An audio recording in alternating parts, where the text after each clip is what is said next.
Alrighty, so I have chosen the first question and the fifth question of the exam, in which I will be walking step by step on how I got the answer that I got. Okay, so first question. You are given the following data with which to create a cross-tabulation between pizza preference and sit-down restaurants preference at a pizza place in the U District of the University of Washington. So we'll be creating a contingency table. So we have a total sample of 2,000. Underline that. 2,000 respondents, and they were asked about their preference for either pizza or sit-down restaurants in. So pizza and sit-down restaurants are going to be our two I guess you would say axes. So we have 600 who prefer pizza and prefer a sit-down restaurant. So we have 600 for both. And then we have 500 who do not prefer pizza, but they prefer a sit-down restaurant. And next we have 500 that do prefer pizza, but do not prefer a sit-down restaurant. And finally, 350 do not prefer either pizza or sit-down restaurant. So we're looking at the first question, what proportion prefer both pizza and a sit-down restaurant? So before we get started, let us create our contingency table. So here, what I'm going to do is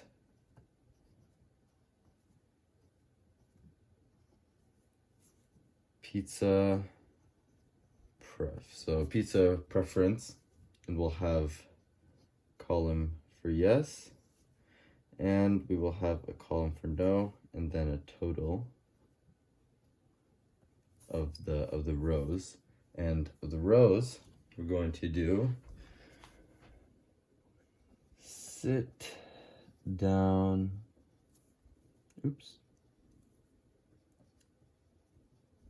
preference. And for this, we'll also have yes and no.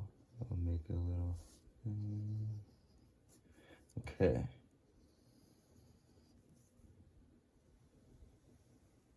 Then we'll also have a total row for our yes and no columns.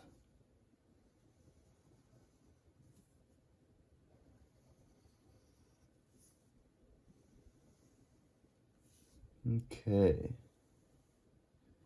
All right, so let's take a look back. So right off the bat, we can already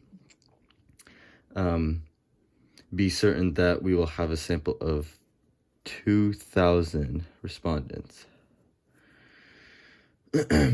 All right, so for the first question, question A, what proportion prefer both pizza and a sit-down restaurant? Actually, let's backtrack a bit. So we can already go ahead and fill in the columns and rows. So we know that 600 prefer pizza and prefer a sit-down restaurant. So we can go ahead and say this is yes, prefer pizza, and yes, prefer sit-down restaurant. So we will have 600 up here. And then 550 do not prefer pizza, but do prefer sit-down restaurant. So they said that they do not prefer pizza, but they do prefer sit-down restaurant. So 550 will be there. And then we have 500 prefer pizza, but do not prefer sit-down restaurant. So we're going to have 500 right here, because yes, they prefer pizza, but no, they do not prefer sit-down restaurant.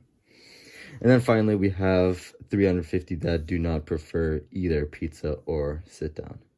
So we are going to put 350 right there. All right, and we can go ahead and add up all these columns and rows. So we have the first column, 1,100 for people that do prefer pizza. And then second column, we have 900 that do not prefer pizza. just do not prefer pizza. And then for the total of the people that do prefer sit-down restaurants, we have 1150. And then for the total for people that do not prefer sit-down restaurants, we have 850. And this will add us up to 2,000. And then this will also add us up to 2,000. All right, so looking at question A, says what proportion prefer both pizza and a sit-down restaurant? So we can see right here that out of the 2,000, our total respondents, 600 said that they both prefer pizza and they prefer sit-down restaurants. So how we're going to set this up is 600 divided by our total respondents, which is 2,000. And that is going to equal 0.3. Can leave it at that, but as our professor likes us to do, just to be safe, go out to 4 decimal places. So 0.3000, or you can say 30.00%. Okay, now moving on to letter B. What proportion prefer pizza irrespective of the restaurant? And this is just for all kinds of restaurants. So we know that since we're talking about what proportion prefer pizza, we will be taking the total number of people that do, yes, they prefer pizza. We have 11,000. And that is going to be out of our 2,000 respondents.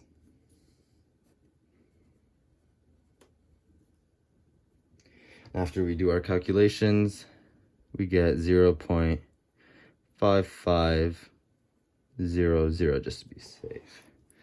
Or we could say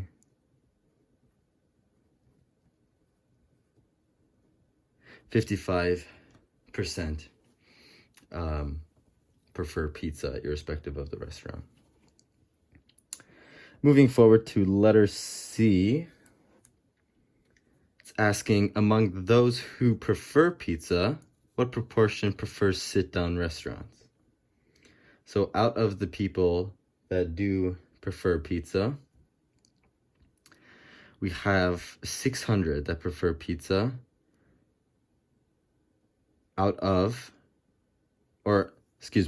among those who prefer pizza, we have 600.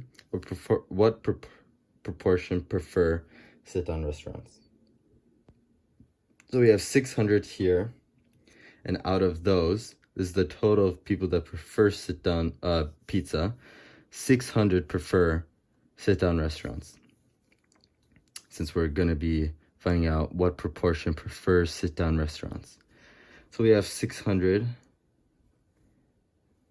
I'm going to divide that by the total number of people that prefer pizza.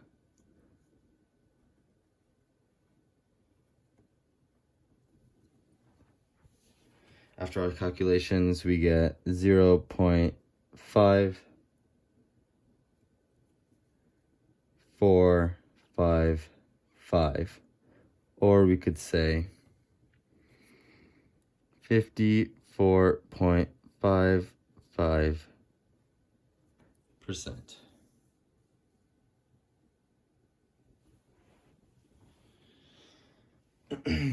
And our last question. Sure that everyone can see that. Sorry. Among those who do not prefer sit-down restaurants, what proportion does not like pizza? So here we have 350 people do not prefer sit-down restaurants.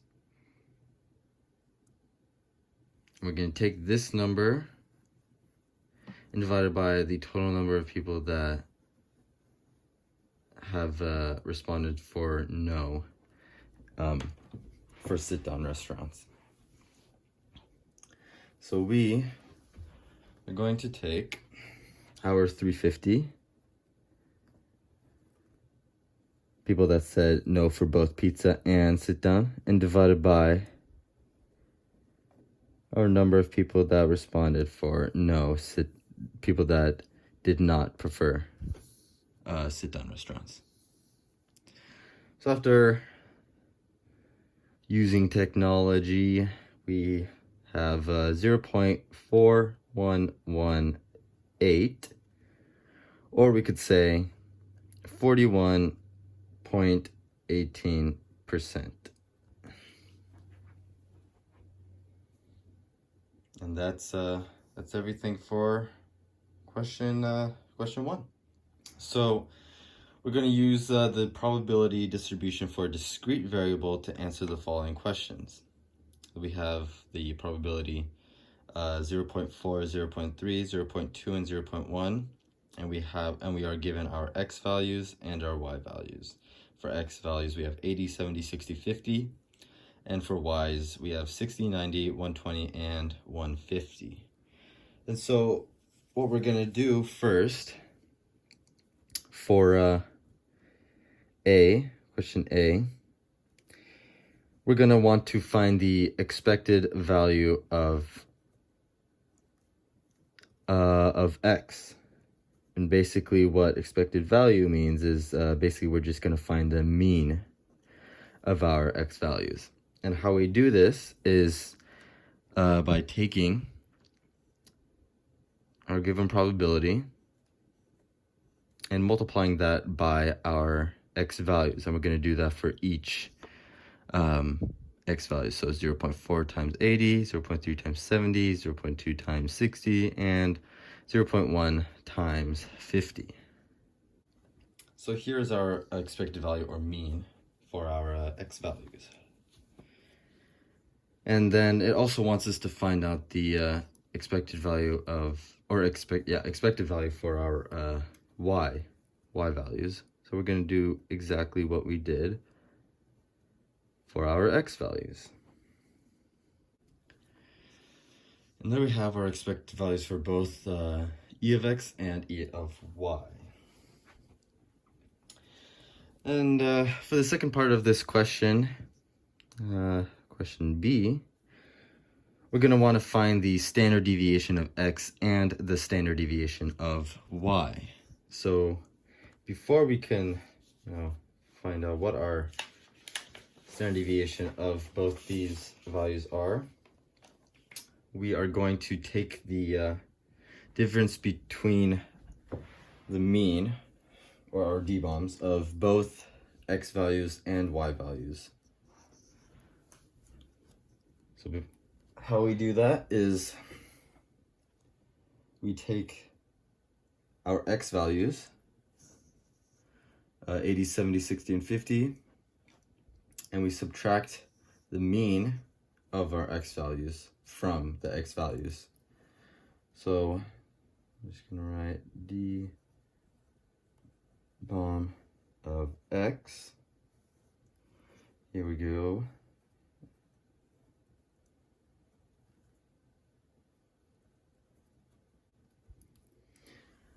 And we're going to do the same thing for our, for our y values. I'm going to subtract our mean of our y values from our given y values.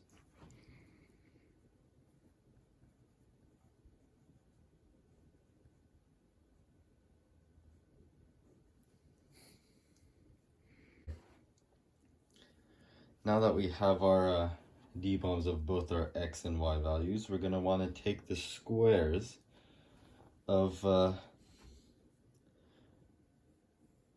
our given d-bombs for each of the x values and y values.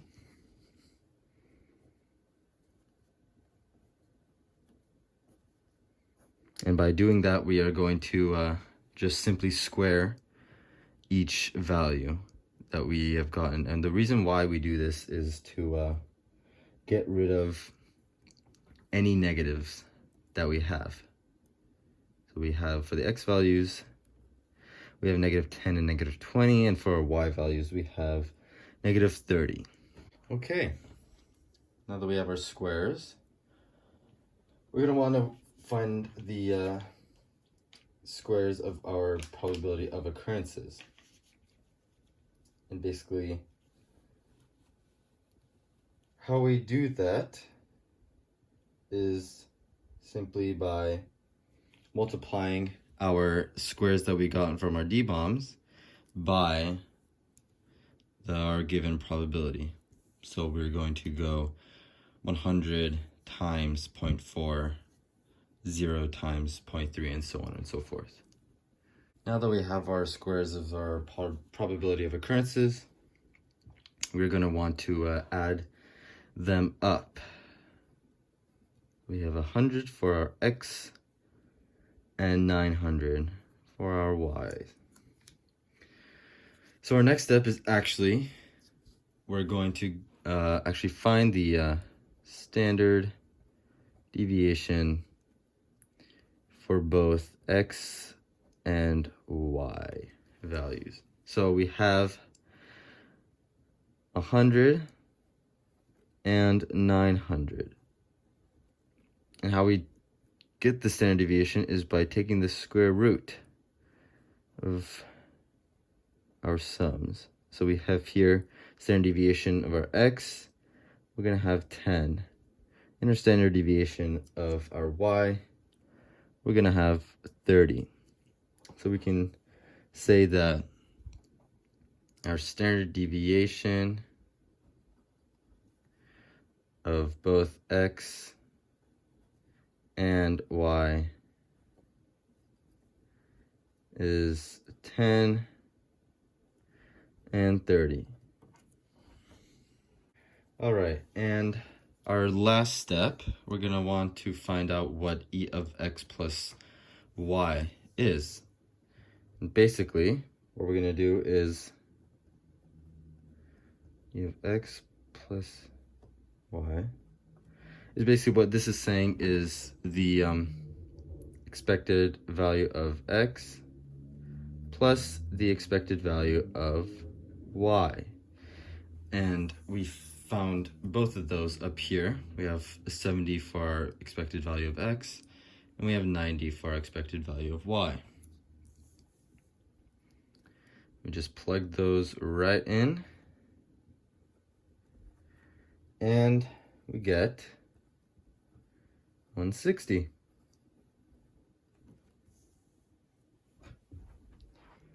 And there you have it.